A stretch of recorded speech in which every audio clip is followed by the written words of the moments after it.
साल 2021 एक professional hitman का ग्रुप दिन दहाड़े एक भयानक हत्या को अंजाम देता है। उन्होंने चेहरे पर नकाब पहने थे, बिना नंबर प्लेट वाली मोटरसाइकिल्स का इस्तेमाल किया था। बिल्कुल, और वो लोग पूरी तरह से तैयार थे। मतलब उन्हें लगा था कि उन्होंने एकदम परफेक्ट क्राइम डिजाइन कर लिया। हाँ, है ना, एक ऐसी साजिश जिसे कोई पकड़ ही नहीं पाएगा।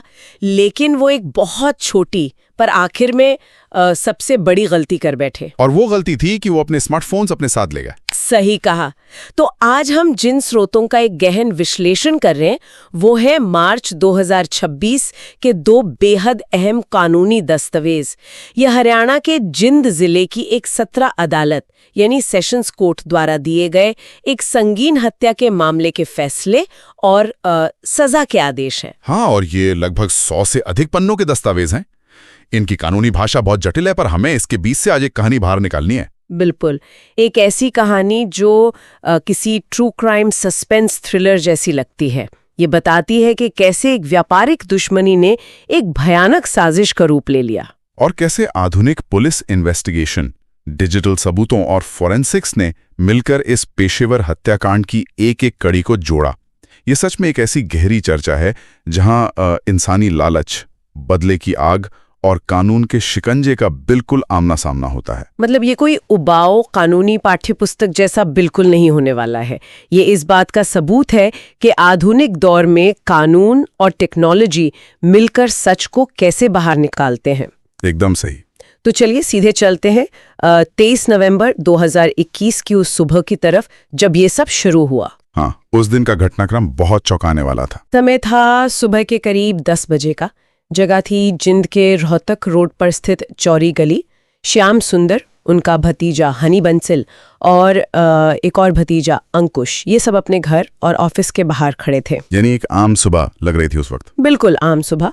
लेकिन तभी अचानक गली से 3 नकाबपोश लड़के पैदल आते हुए दिखाई देते हैं और उनके हाथों में हथियार थे। बिना एक भी शब्द कहे वो लोग अंधाधुंध गोलियां चलाना शुरू कर देते हैं। हाँ, और श्याम सुंदर को गोलियां लगती हैं, वो वहीं जमीन पर गिर जाते हैं। पर हमलावर वहां नहीं रुकते। जमीन पर गिरे हुए निहत्थे श्याम सुंदर पर भी वो गोलियां बरसाते रहते हैं, जिससे ये बहुत साफ हो जाता है कि उनका मकसद डराना नहीं था, उनका मकसद सीधा जान लेना था। इस अफरा तफरी में हनी बंसल को भी पेट में गोली लगती है और वो बुरी तरह घायल हो जाता है। उसके बाद पूरे इलाके में दहशत फैलाने के लिए वो नकाबपोश हमलावर हवा में गोलियां चलाते हुए वहां से फरार हो जाते हैं और श्याम सुंदर की अस्पताल पहुंचने तक मौत हो जाती है। ओके, चलिए इसको थोड़ा विस्तार से समझते हैं। ये पूरा घटनाक्रम किसी माफिया मूवी के सीन जैसा लगता है। बिल्कुल, जहां दुश्मनी इतनी गहरी हो चुकी होती है कि लोगों के अंदर से कानून और दिन दहाड़े पकड़े जाने का खौफ पूरी तरह खत्म हो जाता है। आखिर इस इतने हिम्मत भरे और भयानक हमले के पीछे ऐसी क्या वजह थी जो किसी को इस हद तक ले आई? मैं सच में सोच रही थी कि अचानक ये क्या हो गया। यहाँ जो सबसे हैरान करने वाली बात है वो ये कि ये कोई आम आपसी झगड़ा या अचानक किसी बात पर हुआ गुस्सा नहीं था।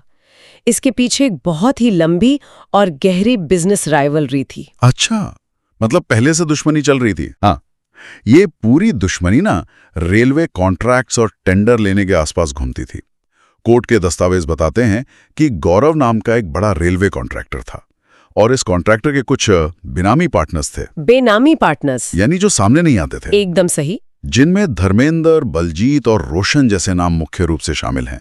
इन लोगों का एक ही मकसद बन चुका था कि बंसल परिवार और उन जैसे दूसरे कॉन्ट्रैक्टर्स के दिल में एक ऐसी दहशत पैदा कर देना कि वो डर के मारे टेंडर ही ना भरें। ओ, तो वो लोग मोनोपोली बनाना चाहते थे, हर तरह के कंपटीशन को खत्म करना चाहते थे। बिल्कुल, रेलवे कॉन्ट्रैक्ट्स के मार्केट पर अपना पूरा दबदबा चाहते थे। और यहाँ पर कानूनी दस्तावेजों से एक और हैरान करने वाला तथ्य सामने आता है। ये लोगों का इस परिवार पर पहला हमला नहीं था। रुकिए, इसका मतलब ये लोग पहले भी ऐसा कुछ कर चुके थे। अगर इनका एक पुराना इतिहास था तो मामला तो और भी ज्यादा संगीन हो जाता है। जी हाँ, ठीक 2016 में इन्हीं लोगों ने श्याम सुंदर के भाई पुरुषोत्तम पर ठीक इसी तरह का एक जानलेवा हमला किया था। अरे बाप रे। उस मामले में बकायदा FIR नंबर 269 दर्ज हुई थी। दस्तावेजों में इस बात का स्पष्ट जिक्र है कि जब 2016 वाले केस का ट्रायल कोर्ट में चल रहा था, तब इन आरोपियों ने बंसल परिवार पर लगातार बहुत दबाव डाला ताकि वो गवाही बदल लें। हाँ, उनकी कोशिश थी कि बंसल परिवार डरकर अपनी गवाही बदल लें या किसी तरह कोर्ट के बाहर समझौता कर लें। यहां तक कि जुगतीराम नाम के एक आरोपी ने तो उनके घर आकर उन्हें खुलेआम धमकाया भी था। पर बंसल परिवार डरा नहीं है ना? नहीं, वो बिल्कुल नहीं डरे। उन्होंने अदालत में जाकर सच्चाई से गवाहियां दी, जिसका नतीजा ये हुआ कि इन लोगों को उस 2016 के केस में सजा हो गई। ओह, तो ये जो 2021 में श्याम सुंदर की हत्या हुई, ये सिर्फ टेंडर और बिजनेस का चक्कर नहीं था, ये उस कोर्ट में दी गई गवाही का बदला भी था। एकदम सही पकड़ा आपने।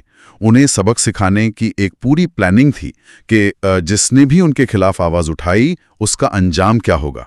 लेकिन एक मिनट, यहाँ मेरा एक बहुत बड़ा लॉजिक का सवाल उठता है। अगर इन लोगों पर पहले से ही एक अटेम्प्टेड मर्डर का केस चल रहा था और उन्हें उसमें सजा भी हो चुकी थी, तो उन्हें तो ये बात अच्छी तरह से पता होनी चाहिए थी कि बंसल परिवार पर कुछ भी हुआ तो सबसे पहले पुलिस उन्हीं के पास आएगी। हाँ, ये तो सीधा सीधा पुलिस को न्योता देने वाली बात हो गई ना। वही तो, इतनी चौकन्नी नजरों के बावजूद इन्होंने इतनी बड़ी साजिश रचने का रिस्क कैसे लिया? क्या ये इनका ओवर कॉन्फिडेंस था या इन्हें सच में लगा कि ये कानून से ज्यादा शातिर हैं? ये वही बात है जहाँ इंसान का ईगो और मोनोपोली बनाए रखने का लालच उसके लॉजिक पर हावी हो जाता है। इन्हें लगा कि अगर इन्होंने एक इतनी खौफनाक मिसाल पेश कर दी तो आगे चलकर कोई भी टेंडर भरने की हिम्मत नहीं करेगा। पर उनका यही ओवर कॉन्फिडेंस उनकी सबसे बड़ी कमजोरी बन गया। बिल्कुल, और ये कड़ी हमें इस गहन विश्लेषण के सबसे दिलचस्प हिस्से की तरफ ले जाती है। पुलिस इन्वेस्टिगेशन, डिजिटल फुटप्रिंट्स और फोरेंसिक्स की उस दुनिया में जहां इंसान चाहे कितना भी झूठ बोल ले, डेटा कभी झूठ नहीं बोलता। ये सच में फैसिनेटिंग है। इस केस में करीब 66 गवाहों ने अपने बयान दर्ज करवाए थे। हाँ, 66 गवाह। लेकिन जैसा कि कानून के जानने वाले कहते हैं, इंसानी गवाह तो डर से या दबाव से मुकर भी सकते हैं। यहां पर जिसने सबसे ठोस और ना बदलने वाली गवाही दी, वो थी टेक्नोलॉजी। और यहाँ पर मुझे सच में हैरानी होती है, जो लोग इतने प्रोफेशनल हिटमैन की तरह काम कर रहे हैं, नकाब पहन रहे हैं, अनमार्क्ड गाड़ियां ला रहे हैं, रेक्से कर रहे हैं, क्या वो सच में इतनी बड़ी बेवकूफ़ी कर सकते हैं कि अपने डिजिटल निशान छोड़ जाएं? लोग अक्सर ही गलती करते हैं। मतलब क्या आज के वक्त में जब हर बच्चे को पता है कि फोन ट्रैक होता है, रियल लाइफ में क्रिमिनल्स इतनी आसानी से पकड़े जा सकते हैं? मूवीज और रियल लाइफ का यही तो सबसे बड़ा फर्क है। देखिए, असल में टेक्नोलॉजी इतनी माइक्रो लेवल पर काम करती है कि आपका फोन ही आपका सबसे बड़ा दुश्मन बन जाता है और आपको पता भी नहीं चलता। तो इस केस में पुलिस ने स्टार्ट कहां से किया? इस इन्वेस्टिगेशन में पुलिस ने सबसे पहले CDR यानी कॉल डिटेल रिकॉर्ड्स और मोबाइल टावर लोकेशंस का पूरा जाल बिछाया। कोर्ट की फाइल में एयरटेल और वोडाफोन के नोडल ऑफिसर्स की बाकायदा गवाहियां और रिपोर्ट शामिल हैं। अच्छा। इन रिपोर्ट्स ने एक बहुत ही अहम टेक्निकल कॉन्सेप्ट को अदालत के सामने रखा, जिसे पिंगिंग कहते हैं। ये पिंगिंग क्या होता है, थोड़ा समझाएंगे? होता यह है कि जब आप किसी को कॉल नहीं भी कर रहे होते, आपका फोन बस आपकी जेब में पड़ा होता है, तब भी वो लगातार अपने नजदीकी नेटवर्क टावर से कनेक्ट होता रहता है, उसे पिंग करता रहता है। ओह वाओ, मतलब लोकेशन हर वक्त ट्रैक हो रही है। बिल्कुल। उन टावर लोकेशंस की सीक्वेंस ने साजिशकर्ताओं की एग्जैक्ट मूवमेंट को सेकंड बाय सेकंड ट्रेस कर लिया। उसके अलावा आजकल तो हर गली, हर दुकान के बाहर CCTV कैमरास लगे होते हैं। हाँ, CCTV तो अब हर जगह है। तो उन फुटेज से क्या मिला? हत्या के वक्त का पूरा फुटेज, जिसे एक पेन ड्राइव में संभालकर कोर्ट में पेश किया गया, उसने सब कुछ रिकॉर्ड कर लिया था। हमलावर किस गली से आए, किस एंगल से उन्होंने गोलियां चलाईं और वहां से किन रास्तों से फरार हुए। तो इसका मतलब एक तरफ सेल टावर्स उनका रास्ता बता रहे थे और दूसरी तरफ CCTV कैमराज उनकी तस्वीरें ले रहे थे। तो फिर यहां से पुलिस ने उन व्हीकल्स को ट्रेस करना शुरू किया होगा जो इस क्राइम में यूज हुए थे। सही पकड़ा है आपने।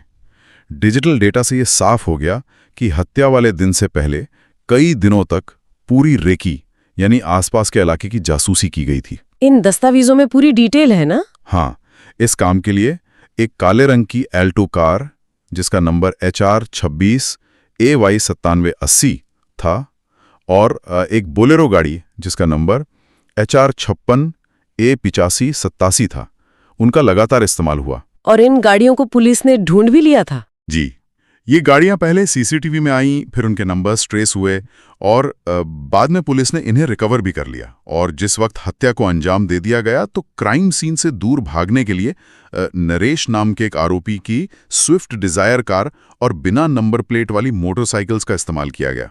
स्विफ्ट डिजायर का नंबर HR 31N 8516 था शायद। हाँ, वही। और जब पुलिस ने इन सभी गाड़ियों को जब्त किया तो कोर्ट में उनकी प्रेजेंस ने केस को एक अलग ही मजबूती दे दी। एक चेन ऑफ इवेंट्स पूरी तरह से एस्टैब्लिश हो गई। इन सब डिजिटल और फिजिकल कड़ियों के बीच एक ऐसी घटना इस केस फाइल में पढ़ने को मिलती है जिसने मुझे पूरी तरह से चौंका दिया। आप उस फेल हुई एलिबा की बात कर रही हैं ना? हाँ, एक फेल हुई एलिबाई। पहले तो कानूनी भाषा में एलिबाई का मतलब होता है जब कोई आरोपी कोर्ट में ये दावा करता है कि क्राइम के वक्त वो तो हजारों किलोमीटर दूर किसी और जगह पर था। बिल्कुल, कि वो जुर्म कर ही नहीं सकता। इस केस में पवन उर्फ जॉन नाम के एक आरोपी ने बाकायदा एक एलिबी सेट करने की कोशिश की। उसने दावा किया कि जिस वक्त चोरी गली में ये हत्या हो रही थी वो तो हिसार के डिपो में हरियाणा रोडवेज के एक बस पार्क कर रहा था।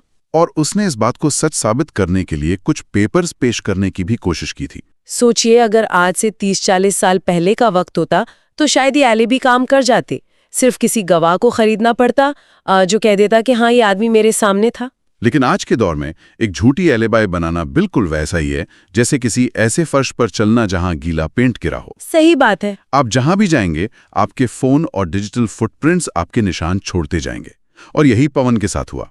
SIT यानी स्पेशल टास्क फोर्स ने उसकी इस एलिबाई को ध्वस्त करके रख दिया। SIT ने ये बारीकी से कैसे किया, ये बताइए। हाँ, ये बड़ा काबिले तारीफ काम था। उन्होंने सिर्फ पवन की बात को नकारा नहीं बल्कि उस हिसार डिपो में जाकर वहां के चौकीदार, कंडक्टर और ट्रैफिक इंस्पेक्टर तक की गवाहियां ली। अच्छा, उन्होंने सबसे क्रॉस चेक किया। बिल्कुल, वहां की ड्यूटी रजिस्टर्स और लॉगबुक्स चेक किए गए और अपने डेटा के साथ ये साबित कर दिया कि पवन जिस वक्त हिसार में होने का दावा कर रहा था दरअसल उस वक्त वो इन बाकी शूटर्स और साजिशकर्ताओं के साथ लोकेशन पर मौजूद था। मतलब उसका फोन और CCTV उसे वहां क्राइम सीन पर दिखा रहा था। एकदम, उसके मोबाइल लोकेशन और एस्केप रूट के CCTV ने सब सच उगल दिया। जब अदालत के सामने ऐसे डेटा पॉइंट्स रखे जाते हैं तो ऐसी छोटी मोटी कहानियां 1 मिनट में टूट जाती हैं। तो चलिए अब उस स्थिति पर आते हैं जहां इन्वेस्टिगेशन पूरी हो चुकी है। पुलिस के पास अब एक पहाड़ जैसा सबूत है। टावर लोकेशंस हैं, CCTV है, गाड़ियां बरामद हो चुकी हैं। यहाँ तक कि उन्होंने मर्डर वेपन्स भी ढूंढ निकाले थे। हाँ, जिनमें 32 बोर और 38 बोर के रिवॉल्वर्स और 12 बोर की गन्स शामिल थीं। लेकिन कानून में एक सच्चाई होती है। एक बात है किसी को पकड़ना और दूसरी बिल्कुल अलग बात है उस व्यक्ति को एक जज के सामने ठोस कानूनी दायरे में दोषी साबित करना।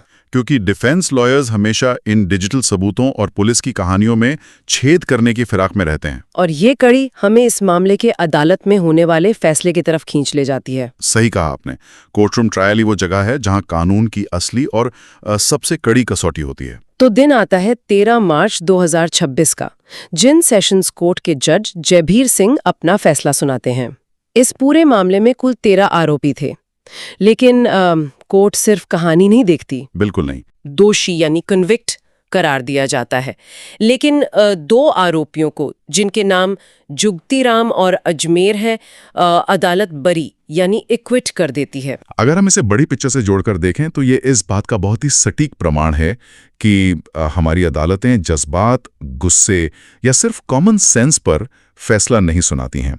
अदालत सिर्फ और सिर्फ एविडेंस पर काम करती है। ये क्लियर करना बहुत जरूरी है। हाँ, ये स्पष्ट करना बहुत जरूरी है कि इस चर्चा में हमारा मकसद किसी भी पक्ष को सही या गलत ठहराना नहीं है। हमारा काम सिर्फ इन दस्तावेजों और कानूनी प्रक्रिया का न्यायिक विश्लेषण करना है। सही कहा। इन 2 लोगों का बरी होना इस बात को साबित करता है कि जज ने 13 के 13 आरोपियों को एक ही लाठी से नहीं हाँका। उन्होंने हर एक व्यक्ति के खिलाफ रखे गए सबूतों की अलग अलग और बारीक जांच की। जिन 2 के खिलाफ बियॉन्ड रीजनेबल डाउट यानी संदेह से परे एकदम ठोस सबूत नहीं मिले, उन्हें कानून के तय नियम के अनुसार छोड़ दिया गया। कानून का सिद्धांत ही यही है कि चाहे 100 गुनहगार छूट जाएं, पर एक बेकसूर को सजा नहीं होनी चाहिए। बिल्कुल। ये अपने आप में बहुत अहम कानूनी पहलू है। लेकिन यहाँ मेरा एक बहुत ही बेसिक सवाल है जो इस जजमेंट को पढ़ते वक्त मुझे बार बार खटक रहा था, एविडेंस एक्ट को लेकर। हाँ, पूछिए। इन 11 दोषियों को जब पुलिस ने पकड़ा था तो उन्होंने पुलिस कस्टडी में अपना जुर्म बाकायदा कबूल लिया था, जिसे हम कन्फेशन कहते हैं। हाँ, कबूला था उन्होंने। तो अगर उन्होंने खुद कह दिया कि हाँ हमने मारा है, तो फिर अदालत में इतनी लंबी बहस क्यों?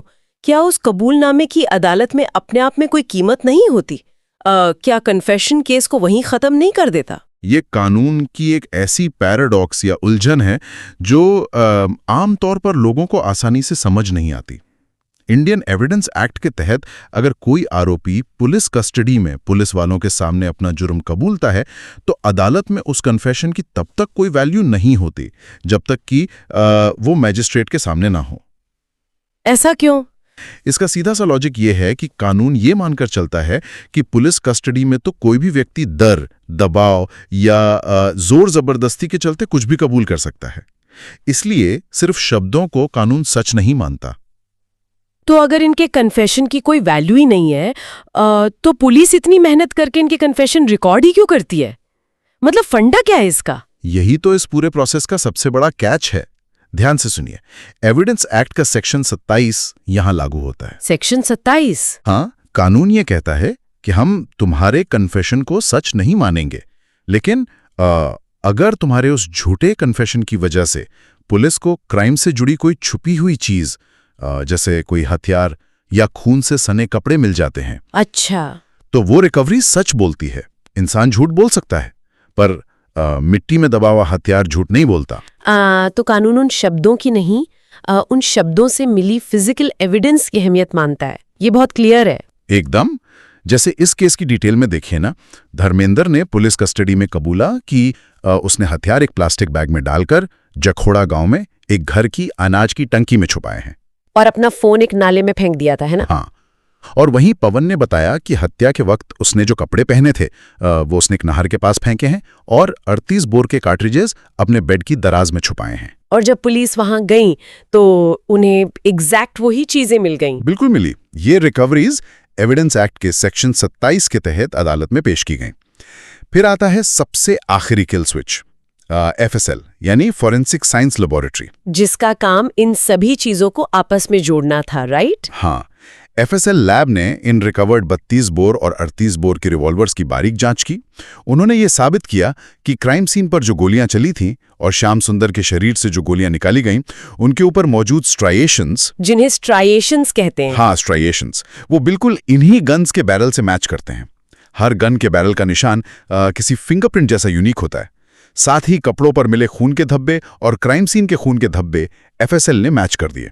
वाह! जब आपके पास मोबाइल का लोकेशन हो, CCTV का वीडियो हो, सेक्शन 27 की रिकवरी हो और FSL का साइंटिफिक मिलान हो, तो डिफेंस के पास बचाव का कोई रास्ता ही नहीं बचता। यहां आकर ये पूरा मामला सच में बहुत दिलचस्प हो जाता है। एक अदालत इन तमाम सबूतों, कड़ियों और फोरेंसिक रिपोर्ट्स के आधार पर 11 लोगों को दोषी तो ठहरा देती है। हाँ, दोषी तय हो गए। पर एक बार दोषी ठहराए जाने के बाद जो अगला पड़ाव आता है वो सबसे ज्यादा टेंशन भरा होता है। सजा क्या मिलेगी? एक तरफ पूरी प्लानिंग, ठंडे दिमाग से रचाई गई साजिश और दिन दहाड़े किया गया एक ब्रूटल मर्डर था, और दूसरी तरफ इन दोषियों के अपने परिवार थे, उनकी मजबूरियां थीं। ये कश्मकश हमें इन कोर्ट दस्तावेजों के आखिरी हिस्से यानी सजा सुनाने के आदेश की तरफ ले जाती है। 2026 और अदालत के अंदर का माहौल उस दिन कैसा रहा होगा, इसका अंदाजा सिर्फ वहां मौजूद लोग ही लगा सकते हैं। बिल्कुल, बहुत टेंस माहौल रहा होगा। सरकारी वकील यानी प्रोसिक्यूशन ने तो सीधे तौर पर मांग की कि इन सभी 11 दोषियों को फांसी की सजा दी जाए।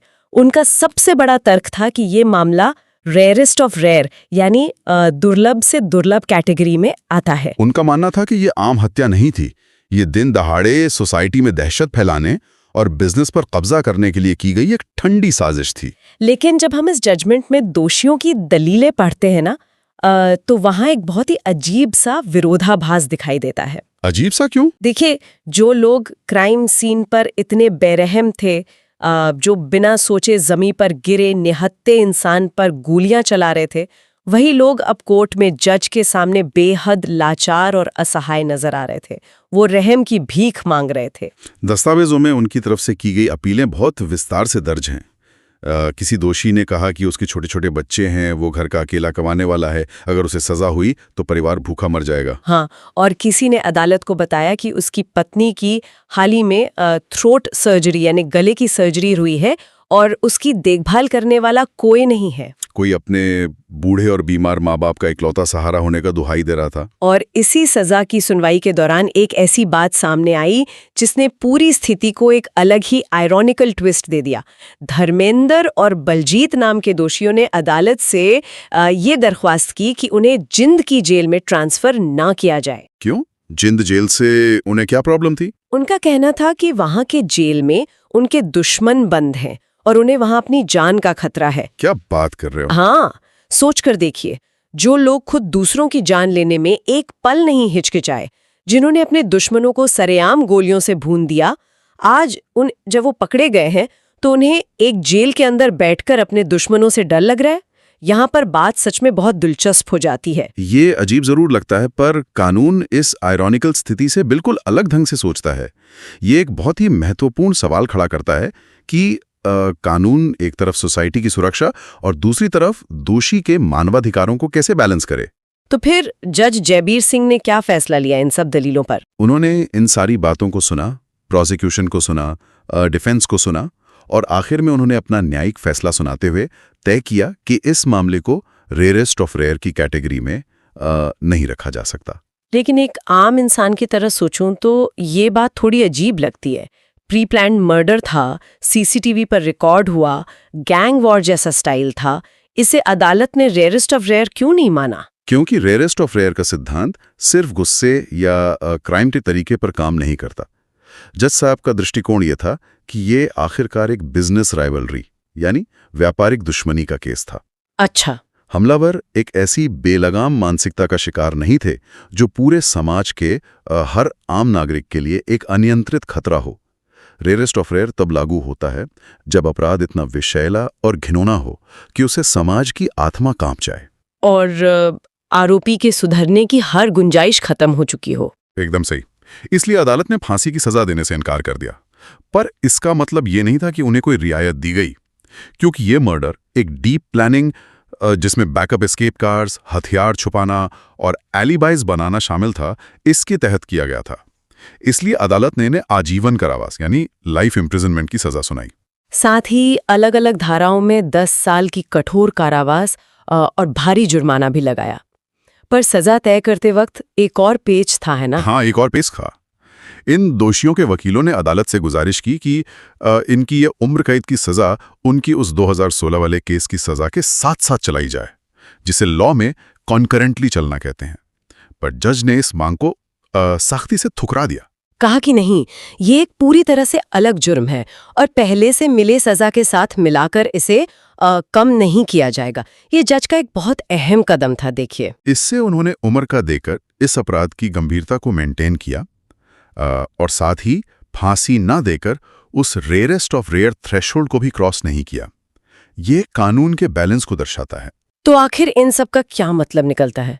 अगर हम इस गढ़न केस और इन 100 पन्नों के दस्तावेजों से थोड़ा पीछे हटकर इस पूरी कहानी को देखें तो ये सिर्फ एक हत्या और कोर्ट के फैसले का डॉक्यूमेंट नहीं रह जाता। नहीं है, उससे कहीं आगे की बात है। ये दिखाता है कि जब पावर बनाए रखने और रेलवे टेंडर्स के मार्केट पर कब्जा करने के लिए लालच की आग लगती है तो वो सिर्फ उस व्यक्ति को नहीं जलाती जिस पर गोलियां चली हैं, वो आग आपस में उलझे हुए दोनों तरफ के पूरे परिवारों को जलाकर राख कर देती है। एक तरफ बंसल परिवार के एक घर का चिराग हमेशा के लिए बुझ गया, जिसका दर्द वो पूरी जिंदगी उठाएं।